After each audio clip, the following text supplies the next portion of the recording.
Halo semuanya, saya akan memberikan materi tentang lingkungan bisnis elektronik.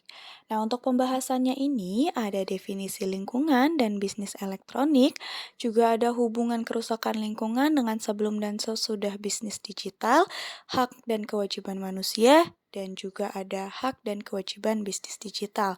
Yang pertama, definisi lingkungan. Definisi lingkungan menurut Undang-Undang Nomor 23 Tahun 1997, lingkungan hidup adalah kesatuan ruang dengan semua benda, daya, keadaan, dan makhluk hidup, termasuk manusia dan perilakunya, yang mempengaruhi kelangsungan peri kehidupan dan kesejahteraan manusia, serta juga makhluk hidup lainnya. Selanjutnya ini ada definisi bisnis elektronik. Nah, bisnis elektronik adalah sesuatu kegiatan usaha yang bertujuan mencari keuntungan dan dilakukan secara atau melalui media elektronik. Selanjutnya ada mengacu pada definisi lingkungan, manusia adalah makhluk sosial yang memiliki hak untuk hidup dan melakukan kegiatan ekonomi guna meningkatkan kesejahteraan hidup dan wajib melakukan pemeliharaan terhadap lingkungan hidup agar terjaganya ekosistem yang baik.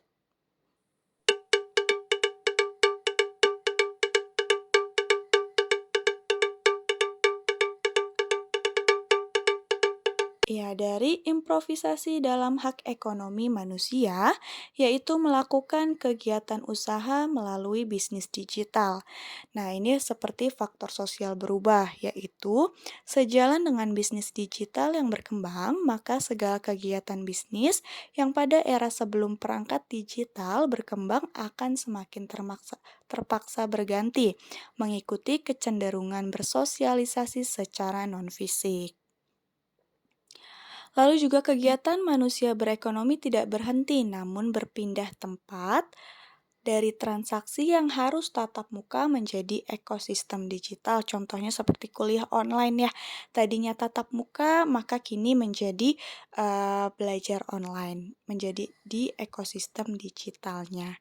Atau juga seperti pembelanjaan online yang tadinya biasanya langsung ke mall, sekarang harus lewat atau bisa lewat online. Nah, selanjutnya ini, jika belum bisnis digital, apa saja sih kerusakan lingkungan yang ditimbulkan? Nah, kerusakan ini umumnya disebabkan oleh aktivitas manusia yang tidak ramah lingkungan, seperti tingginya pencemaran udara, air, dan tanah, dan juga membuang sampah sembarangan. Nah, untuk membuang sampah sembarangan ini akan mengakibatkan banjir jika musim penghujan tiba.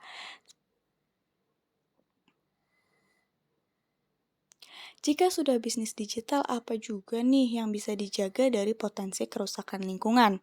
Teknologi membuat pabrik-pabrik dan mesin industri lebih memilih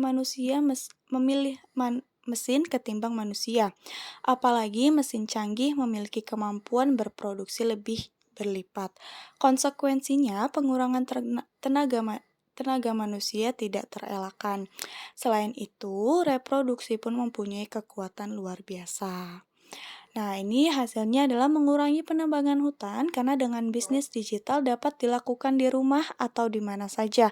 Maka tidak perlu ada penambahan lahan untuk membuat tempat usaha dan juga dapat meningkatkan penghijauan.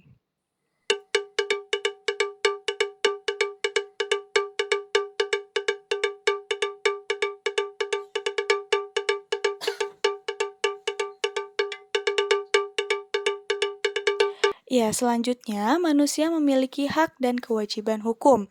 Hak hukumnya yaitu satu, mendapat perlindungan keamanan dari negara atau otoritas yang bertanggung jawab atas tempat orang itu menetap. Yang kedua, hak berkehidupan layak sebagaimana hak dasar hidup manusia. Dan yang ketiga, hak untuk membela di hadapan hukum dan menuntut ketidakadilan berdasarkan standar hukum yang telah ditetapkan. Nah, kewajiban hukumnya, satu, melakukan aturan sesuai konstitusi atau aturan tertulis yang telah ditetapkan.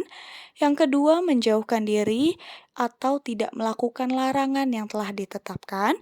Dan ketiga, bila terkena kasus hukum, seorang manusia wajib mempertanggungjawabkan perbuatannya sesuai dengan putusan pengadilan yang inkrah. Selanjutnya ini ada hak dan kewajiban bisnis digital.